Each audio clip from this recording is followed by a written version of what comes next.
কেন? আমরা তো আমাদের ন্যায্য দাবি আদায়ের জন্য রাজপথে, তাই না? ডিপ্লোমা ইন মিডওয়াইফারি আর diploma in nursing science and midwifery আমরা তো সবাই এক।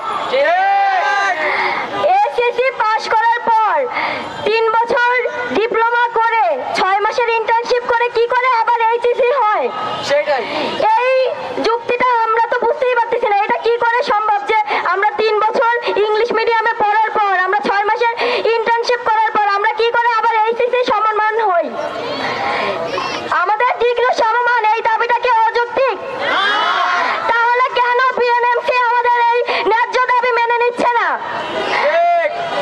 আমাদের তো হসপিটালে থাকার কথা, আমাদের নার্স কেন আজকে রাস্তায়? আমরা কেন এই রাস্তায় দাঁড়িয়ে থাকবো? আমরা চাই যত দ্রুত সম্ভব আমাদের ন্যায্য দাবি মেনে নেওয়া হোক, কারণ আমরা কোনো বিশৃঙ্খলা চাই না। আমাদের যে কাজ, আমরা প্রত্যেকে যার যার দায়িত্ব থেকে বলতে চাই যে আমরা সমাজের হয়ে মানব সেবায় কাজ করি। আমাদের কাজ মানব সেবা করা, রাস্তায় দাঁড়িয়ে মিছিল করা নয়। আপনি তো ইতিমধ্যে পূর্বের বক্তব্যটা প্রমাণ করেছেন, তাই আমরা চাই আপনি অতি দ্রুত আমাদের সাধারণ শিক্ষার্থী যারা রয়েছে তাদের সাথে বলতে এই যে সমমান, ডিগ্রি সমমান যে আমাদের অধিকার, সেই অধিকার নিয়ে যত দ্রুত সম্ভব ফয়সালায় বলছেন। এটা ফয়সালা না হওয়া পর্যন্ত আমরা কেউ আমাদের কর্মসংস্থান বলুন, আমাদের প্রতিষ্ঠান বলুন, আমাদের ক্লিনিক্যাল প্র্যাকটিস এবং আমাদের ইন্টার্নশিপ কোথাও আমরা ফিরবো না। যদি প্রয়োজন পড়ে আমরা লং মার্চ টু বিএনএমসি স্বাস্থ্য মন্ত্রণালয় পর্যন্ত যেতেও 2 বার কিন্তু ভাববো না।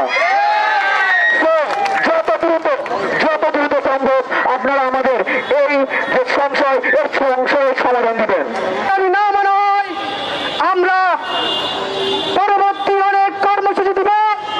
আমরা long march to Dhaka, long march to BNMC, long march to আমাদের যা লাগে আমাদের করতে হবে। আমাদের যদি দাবি না মানা হয় তাইলে আমরা বিএনএমসি চিবিয়ে খাইতে আমরা দ্বিধাবোধ করবো না। সংগ্রামী বন্ধুগণ, গতকাল আমাদের ওপর যে ন্যাক্কারজনক পুলিশি হামলা হয়েছে, আমরা এর প্রতিবাদ এবং বিক্ষোভ সমাবেশ আজকে করছি এবং আমরা এর সুষ্ঠু বিচার চাই। এবং একটা কথা বলতে চাই, রেজিস্ট্রার, সময় কিন্তু এসে গেছে, টিকতে পারবেন না। এই যে খুলনা চেতাইছেন, খুলনা কিন্তু খতরনাক জিনিস, অনেকেই টিকতে পারে নাই, আপনিও টিকবেন না।